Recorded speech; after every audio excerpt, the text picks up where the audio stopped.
జూబ్లీహిల్స్ ప్రజలు ప్రభుత్వానికి అండగా ఉన్నారన్నారు మంత్రి పొన్నం ప్రభాకర్. జూబ్లీహిల్స్ 10 ఏళ్లుగా నిర్లక్ష్యానికి గురైందని చెప్పారు. ఆటో కార్మికుల విషయంలో బీఆర్ఎస్ అనేక విమర్శలు చేసిందని, ఈ ఫలితం విమర్శలు చేసిన బీఆర్ఎస్ నేతలకు సమాధానం అన్నారు. కాంగ్రెస్ పార్టీ అమలు చేసిన సంక్షేమ పథకాల వల్లే విజయం సాధించామని మంత్రి పొన్నం ప్రభాకర్ తెలిపారు.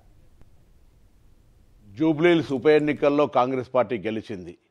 ఈ వేడుకను తెలంగాణ రాష్ట్ర వ్యాప్తంగా కాంగ్రెస్ నాయకత్వం సంబరాలు జరపాల్సిన విజ్ఞప్తి చేస్తా ఉన్నా. కాంగ్రెస్ ప్రభుత్వం 2 సంవత్సరాల ప్రజాపాలన ప్రభుత్వంలో అనేక సంక్షేమ కార్యక్రమాలు జరిపినప్పటికీ టీఆర్ఎస్ బీజేపీ కలిసి మన ప్రభుత్వాన్ని బదనాం చేసే ప్రయత్నం చేస్తూ ఉన్నారు.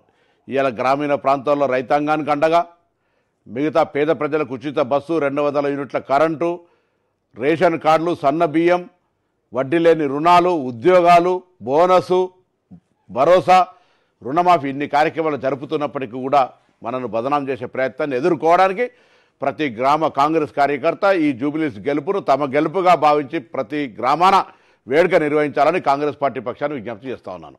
జూబ్లీహిల్స్ ఉప ఎన్నికల్లో కాంగ్రెస్ పార్టీ గెలిచింది. ఈ వేడుకను తెలంగాణ రాష్ట్ర వ్యాప్తంగా కాంగ్రెస్ నాయకత్వం సంబరాలు జరపాల్సిన విజ్ఞప్తి చేస్తా ఉన్నా.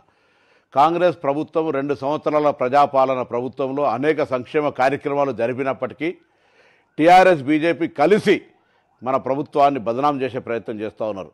ఇవాళ గ్రామీణ ప్రాంతాల్లో రైతాంగానికి అండగా, మిగతా పేద ప్రజలకు ఉచిత బస్సు, 200 యూనిట్ల కరెంటు, రేషన్ కార్డులు, సన్న బియ్యం, వడ్డీ లేని రుణాలు, ఉద్యోగాలు, బోనసు, భరోసా, రుణమాఫీ ఇన్ని కార్యక్రమాలు జరుపుతున్నప్పటికీ కూడా మనను బదనాం చేసే ప్రయత్నాన్ని ఎదుర్కోవడానికి ప్రతి గ్రామ కాంగ్రెస్ కార్యకర్త ఈ జూబ్లీహిల్స్ గెలుపును తమ